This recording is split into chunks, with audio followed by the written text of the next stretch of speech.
दिगंबरा दिगंबरा श्रीपादवल्लभ दिगंबरा दिगंबरा दिगंबरा श्रीपादवल्लभ। अवधूत चिंतन श्री गुरुदेव दत्त। श्री सद्गुरु स्वामी महाराज की जय। श्री सद्गुरु काका महाराज की जय। अखंड मंडलाकारं व्याप्तमेन चराचरं तत्पदं दर्शितमेन तस्मै श्री गुरुवे नमः। सर्व साधकांना आणि श्रोत्यांना आजच्या स्वातंत्र्य दिनाच्या हार्दिक शुभेच्छा। आज आपण एक जरा निराळा विषय घेणार आहोत। कारण असं आहे की चातुर्मास सुरू झालेला आहे।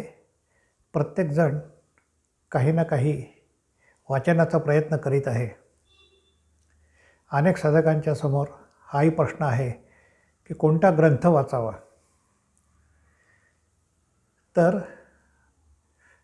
त्यांना मला असं सुचवायचं आहे की आपले परमगुरू परमहंस परिव्राजकाचार्य श्री लोकनाथ तीर्थ स्वामी महाराज यांचं जे चरित्र आहे ते चरित्र आपण या निमित्ताने वाचावं, म्हणजे त्यामधनं अनेक गोष्टींचा उलगडा आपल्याला होईल अशी आशा वाटते।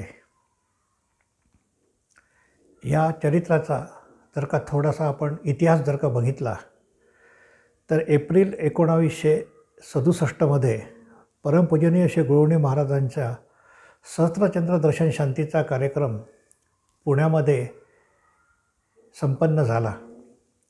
या कार्यक्रमाचे प्रमुख अतिथी म्हणून देवास पीठाचे पीठाधीश परमहंस परिव्राजकाचार्य श्री विष्णुतीर्थ स्वामी महाराज होते आणि त्यांच्याबरोबर त्यांचे उत्तराधिकारी शिष्य परमहंस परिव्राजकाचार्य श्री शिवम तीर्थ स्वामी महाराज पण होते।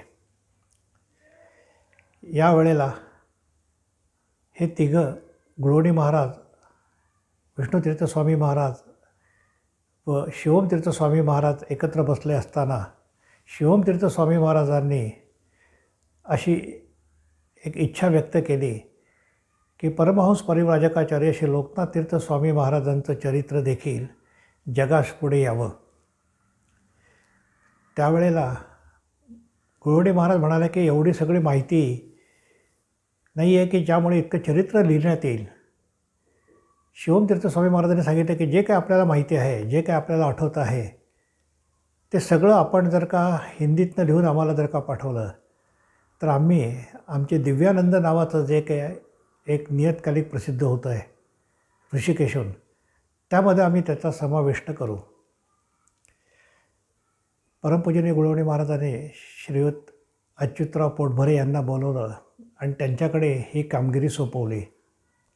त्यांनी ते चरित्र हिंदीमध्ये लिहायला सुरुवात केली आणि 1968 ते 1970 जवळजवळ हे क्रमशः त्या नियतकालिकातनं प्रसिद्ध होत होतं। त्यानंतर 1 जून 1971 रोजी गुरुवणी महाराजांची रौद्रीशांती समारोह जो आहे तो संपन्न झाला आणि त्यावेळेपासून पंथराज हे त्रैमासिक वासुदेव निवासमधनं प्रसिद्ध व्हायला सुरुवात झाली। तोपर्यंत अनेक मराठी भक्तांना, शिष्यांना याची कल्पना आली होती की स्वामी महाराजांचं चरित्र हिंदीमध्ये प्रसिद्ध होत आहे। त्यांनी आग्रह धरला की तुम्ही मराठीत पण ते प्रसिद्ध करा आणि पंथराजमधनं परमहंस परिव्राजकाचार्य श्री लोकनाथ तीर्थ स्वामी महाराजांचं मराठी चरित्र देखील क्रमशः प्रसिद्ध व्हायला सुरुवात झाली। गुरुवणी महाराजांनी इच्छा व्यक्त केली की स्वामींचं एक पूर्ण असं चरित्र आपण लिहा, असं त्यांनी श्रीयुत अच्युतराव पोटभरे यांना सांगितलं आणि त्यांनी ते काम सुरू केलं। त्यांच्या सवडीप्रमाणे ते काम करत होते। 1973 साली गुरुवणी महाराजांनी त्यांना विचारलं की चरित्र पूर्ण झालं का, किती झालं, किती लिहिलं, किती पाने होतील, हे सगळं विचारल्यानंतर त्यांना परत गती मिळाली आणि 1973च्या एप्रिल आणि मेमध्ये ते वासुदेव निवासमध्ये राहायला आले, दिवसभर त्यांनी चरित्र लिहावं, संध्याकाळी गुळवणे महाराज व काही शिष्यांच्या समोर ते वाचून दाखवावं आणि त्याच्यामध्ये जे काय बदल गुळवणे महाराज समजावून सांगतील ते त्याच्यामध्ये त्यांनी तसा तो बदल करावा, अशा रीतीने ते चरित्र सुरू झालं. आणि ते गुळवणे महाराजांचा महानिर्वाण व्हायच्या अगोदर हे संपूर्ण चरित्र त्यांना वाचून दाखवलं. त्यांनी सांगितलं की हे पाठ तुमच्याकडेच ठेवा, फार सुंदर झालेलं आहे, मला फार आनंद झालेला आहे. आणि अच्युतरावांच्याच भाषेत सांगायचं तर गुळवणे महाराजांचा तो आनंद अवर्णनीय होता. नंतर 31 मार्च 1976 वर्षप्रतिपदेच्या दिवशी ब्रह्मवाचस्पती परमपूजनीय श्री दत्त महाराज कवीश्वर यांनी ते चरित्र प्रसिद्ध केलं की ज्याला शिवमतीर्थ स्वामी महाराज देखील हजर होते. आणि हे मराठीतलं चरित्र होतं, परंतु हिंदीतलं चरित्र त्यावेळेला जे प्रसिद्ध होत होतं त्याचं काम थोडंसं खंडित झालं. आणि नंतर शिवमतीर्थ स्वामी महाराजांनी आणि काका महाराज परमपूजनीय ढेकणे महाराजांचं बोलणं झाल्यानंतर असं ठरलं की हे चरित्र जर का हिंदीत प्रसिद्ध जर का झालं तर भारतामधल्या अनेकांना त्या चरित्राचा लाभ घेता येईल आणि स्वामी सर्वदूर पोहोचतील. म्हणून काका महाराजांनी स्वामी महाराजांच्या जयंतीच्या वेळेला 22 मे 1994 रोजी हे चरित्र हिंदीमध्ये प्रसिद्ध केलं. सेंधव्याचे श्री हरिलाल अग्रवालजी यांनी ते काम केलं. त्याला श्रीयुत अच्युतराव पोटभरेंनी देखील भरभरून मदत केली आणि ते चरित्र प्रसिद्ध झालं. या चरित्राला परमपूजनीय नारायणकाका ढेकणे महाराज यांनी प्रस्तावना लिहिली. आणि या प्रस्तावनेमध्ये आपल्याला माहिती आहे की कुठलाही ग्रंथ जर का असेल तर त्या ग्रंथाची एक फलश्रुती दिली जाते. तर तीच फलश्रुती काका महाराजांनी त्यांच्या प्रस्तावनेमध्ये लिहिली असं म्हटल्यास वावगं ठरू नये. तर ती काय लिहिली काय नाही, आणि आपल्या गुरूंच्या चरित्राच्या वेळेला जेव्हा आपण प्रस्तावना लिहित असतो त्या संपूर्ण गुरु हे एक तत्त्व आहे आणि या गुरुच्या तत्वांबद्दलचं एक वर्णन अतिशय थोडक्यात अतिशय समर्पक शब्दात कसं करावं याचं उत्तम उदाहरण म्हणजे परमपूजनीय काका महाराजांनी त्यांच्या प्रस्तावनेमध्ये संत तुलसीदासांचा एक दोहा त्यांनी त्याच्यात उद्धृत केला आहे. फार सुंदर दोहा आहे. संत हृदय नवनीत समाना, कहे कभी न परी कही न जाना, निज परिताप द्रवही नवनीता, परिदुःख द्रवही संत सुपुनीता. त्याचा अर्थ असं दिलेला आहे कि संतों का हृदय मक्खन के समान होता है ऐसे कवियों ने कहा है, परंतु उन्होंने असली बात कहना नहीं जाना, क्योंकि मक्खन तो स्वयं को ताप मिलने से ही पिघलता है और परम पवित्र संत हृदय दूसरे के दुखों से, शिष्यों के दुखों से ही पिघलता है, द्रवित होता है. त्यामुळे आपण जे म्हणतो की अगदी लोण्यासारखं मऊ हृदय आहे, तर ते म्हणे ती पण उपमा बरोबर नाही आहे. जसं तुकाराम महाराज म्हणतात, लोह परिसाची न साहे उपमा, सद्गुरु महिमा आघातची. तसं त्यांनी सांगितलं आहे की जोपर्यंत लोण्याला तापत नाही तोपर्यंत ते पगडत नाही, परंतु सद्गुरूंचं किंवा संतांचं हृदय जे आहे ते आपल्या भक्तांचा शिष्यांचा दुःख पाहूनच द्रवित होतात. तर याच्यापेक्षा सुंदर उपमा ती काय असू शकते. त्यानंतर चांगली प्रस्तावना लिहिली आहे, त्यात अनेक गुह्य सांगितलेले आहेत, ते आपण सगळ्यांनी वाचावे अशी माझी इच्छा असल्यामुळे मी सगळ्यात शेवटी काका महाराजांनी जो शेवटचा परिच्छेद जो लिहिलेला आहे त्या परिच्छेदाकडे वळतो. त्यात त्यांनी लिहिलेलं आहे कि श्री लोकनाथ तीर्थ चरित्रामृत सागर यह एक ऐसा अपूर्व ग्रंथ है कि जिसके पठन मात्र से साधक की साधना में गति मिलेगी, प्रेरणा एवं प्रोत्साहन मिलते रहेगा.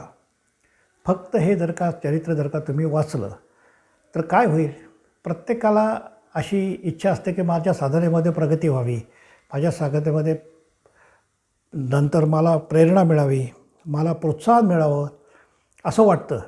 आणि ते प्रत्येकजण कोणाचा तरी उपदेश म्हणा किंवा कोणाशी तरी बोलणं याचा ते सतत प्रयत्न करत असतात आणि तो बरोबरही आहे. परंतु काका महाराजांनी सांगितलं की तुम्ही हे चरित्रच जर का वाचलं तर साधक की साधना में गती मिलेगी, प्रेरणा एवं प्रोत्साहन मिलेगा. हे फक्त वाचण्याने होणार आहे. त्यामुळे हे वाचणं किती आवश्यक होत जात आहे ते आपल्याला हळूहळू लक्षात येईल.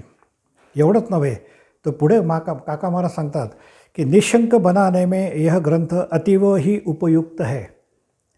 निशंक बनाने में म्हणजेच आपल्या मनामध्ये ज्या अनेक प्रकारच्या शंका असतील त्या शंकांचं निरसन हे जर का चरित्र तुम्ही जर का वाचलं तर हळूहळू होत जाईल असं काका महाराजांनी सांगितलेलं आहे.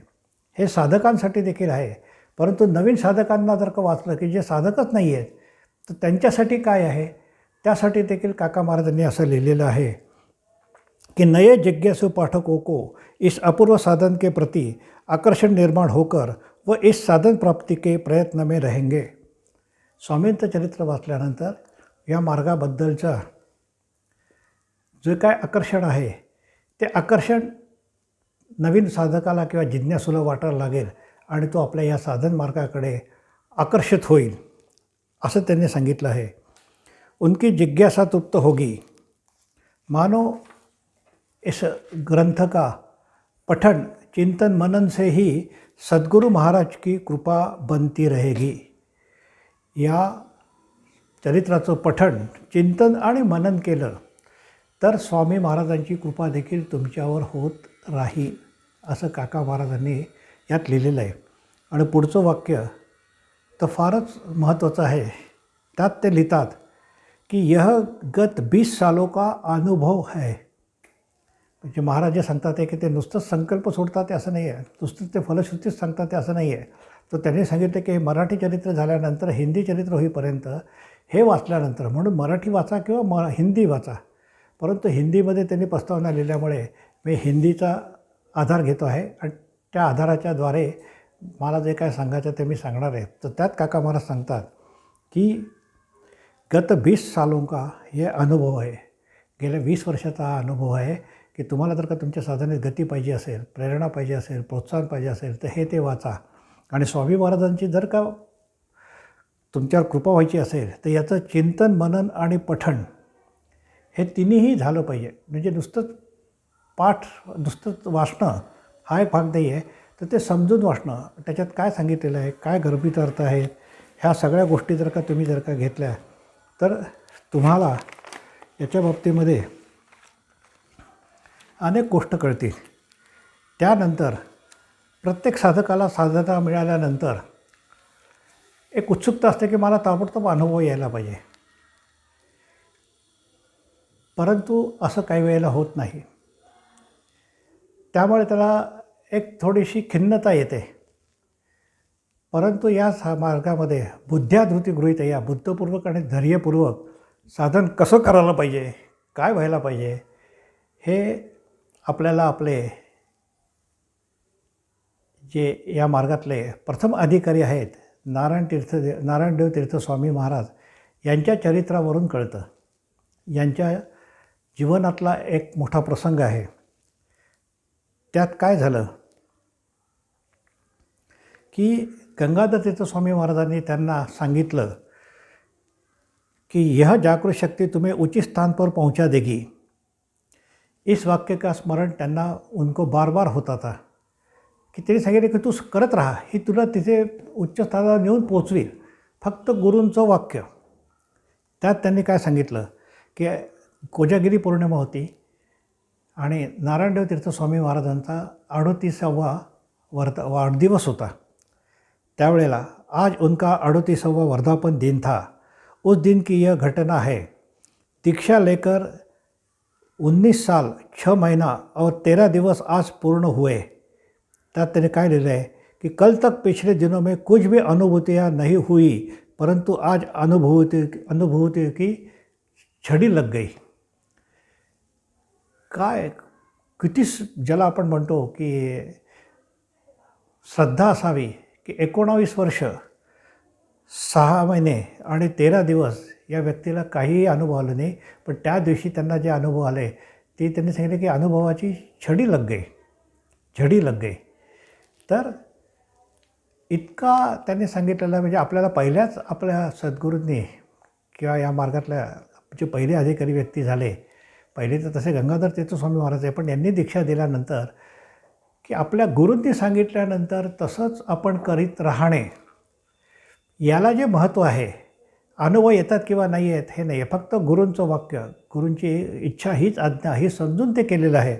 आणि त्याच्यापुढे काय झालेलं आहे की त्यांनी आपल्याला अशा प्रकारचा अनुभव आला, हा आपल्या सद्गुरूंना लिहून कळवला आनंदाने. आणि सद्गुरूंच्या पत्राची ते वाट पाहायला लागले. तर ज्यावेळेला हे पत्र जगन्नाथपुरीला गेले आहे, तिथले एक कोणी सज्जन होते, त्यांनी त्याचं उत्तर लिहून पाठवलं. ते काय पाठवलं तर त्यांनी सांगितलं की सन 1908 की यह घटना है. त्यांना 1886 दीक्षा झाली होती. पत्रोत्तर की प्रतीक्षा में किसी अपरिचित सज्जन से पत्र आया, श्री गुरुदेव का महानिर्वाण 3 साल पहले ही हुआ है. आपल्या सद्गुरूंचं निर्वाण 3 वर्ष पहिल्यांदाच झालेलं आहे. याच्यात अर्थ असा होता की ते त्यांच्या संपर्कात तोच नव्हते, त्यांनी सांगितलेले ते साधना करत होते. आणि ज्या दिवशी अनुभव येईल त्या दिवशी सद्गुरूंना सांगायचा, असा विचार त्यांनी मनामध्ये केला. आणि मग ज्यावेळेला त्यांना अनुभव आले भरभरून, त्यांनी ते लिहून पाठवलं. त्यावेळेला सद्गुरूच नव्हते. सांगायचा उद्देश एवढाच आहे की एकदा आपल्या सद्गुरूंनी इच्छा व्यक्त केली की तीच आज्ञा समजून साधन करत राहा. साधन नाही तर भोजन नाही, हे साधन आपण सतत करत राहावं. हे यांच्या चरित्रावरून, त्यांचं जे चरित्र आलेलं आहे स्वामींच्या चरित्रामध्ये, अल्पचरित्र आहे, परंतु त्यामध्ये एक फार मोठा, ज्याला आपण काय म्हणतो की संदेश आपल्याला मिळतो आहे. आणि त्यामध्ये आपण काय शिकायचं आहे हे आपल्याला निश्चितपणे लक्षात येतं. अशा अनेक गोष्टी दिलेल्या आहेत, पण मी फक्त काही छोट्याशा महत्त्वाच्याच गोष्टींचा उहापोह मी सध्या करणार आहे. आपले स्वामी महाराज, त्यांचे सद्गुरू शंकर पुरुषोत्तम तीर्थ स्वामी महाराज हे ज्ञानसाधन मठामध्ये विनिवटियाला राहत होते. अतिशय हलाखीची परिस्थिती होती. पुष्कळ वर्णन मी अनेकांकडून ऐकलेले आहेत, शिवमतीर्थ स्वामी महाराजांच्या तोंडून पण ऐकलेले आहेत. परंतु इथे त्यांनी काय सांगितलं की त्या आश्रमामध्ये अनेक अभ्यागत येत असत आणि तिथे सगळं भिक्षा मागून काम चालायचं. त्यांना सगळ्यांना जोपर्यंत शेवटच्या माणसाचं भोजन प्रसाद होत नाही तोपर्यंत, या मठाचा नियम काय होता, मठ का यह नियम था कि सर्वप्रथम अतिथियों को भोजन प्रसाद करने के पश्चात ही यह साधकगण अंत में भोजन करते थे. श्री आत्मानंद प्रकाश और श्री योगेश चंद्र सदैव इस अंतिम पंक्ति में ही भोजन करते थे. तर आपले सद्गुरू आणि आपण असं स्वामी महाराज सगळ्यात शेवटच्या पंक्तीलाच बसायचे. म्हणून काका महाराज देखील असा आग्रह करत असत, पण आम्ही काका महाराजांना आग्रह करून त्यांना पहिल्या पंक्तीला बसून सांगायचं की काका महाराज आम्ही शेवटच्या पंक्तीला राहू, पण आपण त्या पहिल्या पंक्तीमध्ये भोजन घ्या, म्हणजे आपला प्रसाद आहे तो आम्हाला सगळ्यांना मिळेल. परंतु आपल्या पहिल्या मठाची जी व्यवस्था होती की त्या मठामध्ये सगळ्यांचं अतिथीगताचं भोजन झाल्याशिवाय हे मला सांगायला आनंद होतो की आपल्याकडे जसं अनेक प्रकारचे कार्यक्रम होतात, त्यावेळेला आपले अनेक जे तरुण साधक असतात ते सर्व आपल्या वृद्ध साधकांना त्या रांगेमध्ये पुढे उभं राहण्यास मदत करतात. काही वेळेला तर काही तरुण साधक त्यांना म्हणतात की काका आजोबा तुम्ही जागेवर जाऊन बसा, आम्ही तुम्हाला आपल्या भोजन प्रसादाची जी काही ताट आहे, थाळी आहे, ती आम्हाला आपल्या अंगावर, आपल्या जागेवर आणून देतो. तर अशा प्रकारे हा एक कळत नकळत का होईना हा संस्कार आपल्यापुढे आलेला आहे, आपल्यापर्यंत आलेला आहे आणि त्याचं फार चांगला परिणाम आजकाल दिसून येत आहे. तसंच या मार्गामध्ये दीक्षाधिकार अनेकांना अनेक प्रकारचे, काही ज्याला आपण काय म्हणतो की गैरसमज आहेत.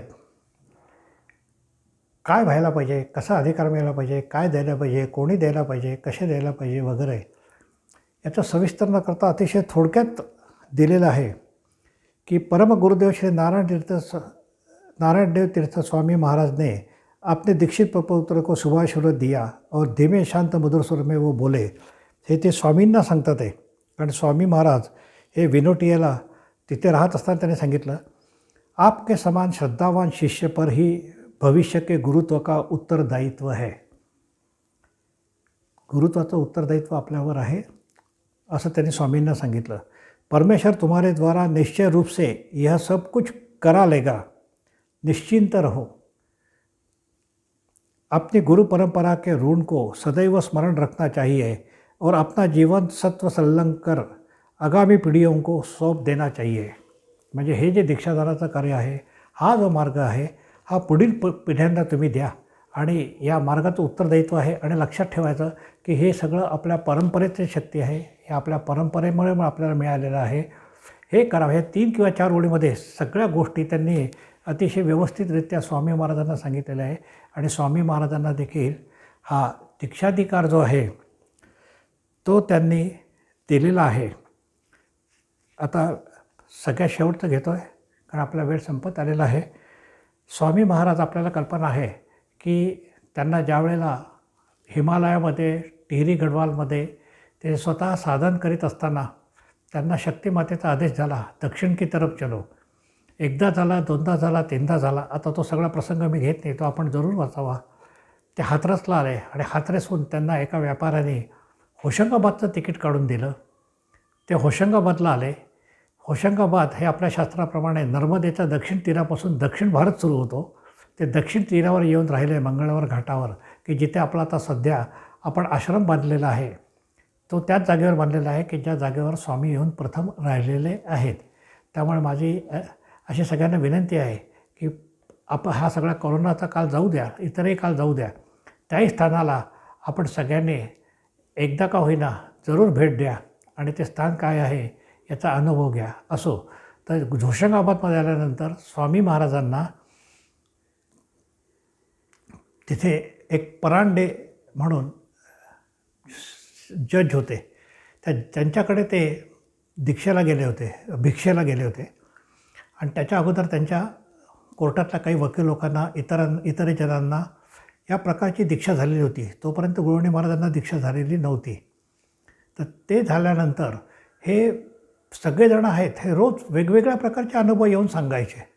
तर त्यांच्या लक्षातच यायचं नाही की एकच जर का दीक्षा आहे तर अनुभव वेगवेगळे कसे होतात. हे अनुभव तेच का येत नाही आहे हा प्रश्न त्यांच्या मनामध्ये होता. तर त्यावेळेला त्यांनी एकदा स्वामी महाराजांना एक चर्चा चालू असताना त्यांनी असं विचारलं कि स्वामी जी, इस दीक्षा में कैसे कैसे अनुभव होते हैं. श्री स्वामी जी म्हणाले, विभिन्न प्रकार के अनुभव होते हैं. विविध आसन, प्राणायाम, ध्वनि, दर्शन, बंद, भजन, हास्य, रुदन आदि प्रकार के विविध अनुभव होते हैं. ग्रंथों में ही 1.25 लाख प्रकार की क्रियाओं का वर्णन किया है. ग्रंथामध्ये सांगितलं की 1.25 लाख प्रकारचे अनुभव आपल्याला येऊ शकतात. मनप्राणेंद्रियाच्या क्रिया आहे असं आपण म्हणत असतो. अनेक वेळेला अनेक साधकांना अनुभव आल्यानंतर हा अनुभवच आहे असं त्यांच्या लक्षात येत नाही. त्यामुळे त्यांना असं वाटतं की आपल्याला अनुभवच आलेला नाही आहे. काका महाराजांनी जी छोटी सिद्धयोग महायोग पुस्तिका लिहिली आहेत त्याच्यामध्ये याचं वर्णन केलेलं आहे. त्यामुळे मी जास्त इथे करत नाही आहे. आपण ती वाचा, आपल्या त्यात कळेल की साधकाला अनुभव काय असतो हे कळल्यामुळे त्याला असं वाटतं मला अनुभवच आलेला नाही आहे. आणि हे 1.25 लाख अनुभव आपल्यापैकी किती जणांनी वाचले असतील याच्याबद्दल एक प्रश्नचिन्हच आहे. तर याचाच अर्थ असा आहे की आपण बसल्यानंतर निश्चितपणे आपल्याला अनुभव हे येत असतात, परंतु हेच अनुभव आहेत याची आपल्याला कल्पना नसल्यामुळे आपल्याला असं वाटतं की मला अनुभव येत नाही आहेत. त्यामुळे साधकांनी निराश व्हायचं कारण नाही आहे. कारण 1.25 लाख प्रकारचे अनुभव आहेत, हे मनप्राणेंद्रियाचे अनुभव आहेत. त्यामुळे प्रत्येक साधकाला काही ना काहीतरी अनुभव येत असतोच, परंतु त्याला त्या अनुभवाची कल्पना नसल्यामुळे आपल्याला अनुभव येत नाही आहे. म्हणून श्रद्धापूर्वक, बुद्धिपूर्वक आणि धैर्यपूर्वक सगळ्यांनी नियमित साधन करत राहावं आणि त्यामुळे त्याला या साधनेमध्ये गती पण मिळत जाईल. आता आपण वेळेच्या संपत आलेले आहे, त्यामुळे आपण इथेच थांबतो आहे. आपण पुढच्या देखील रविवारी याच्या पुढचा जो भाग आहे याच्यामध्ये अजून काय सांगितलेलं आहे, अजून काय म्हटलेलं आहे याचा आपण थोडासा विचार करू. एवढं बोलून मी माझे 2 शब्द स्वामी महाराजांच्या आणि काका महाराजांच्या चरणी समर्पित करतो. अवधूत चिंतन श्री गुरुदेव दत्त. श्री सद्गुरू स्वामी महाराज की जय. श्री सद्गुरू काका महाराज की जय. दिगंबरा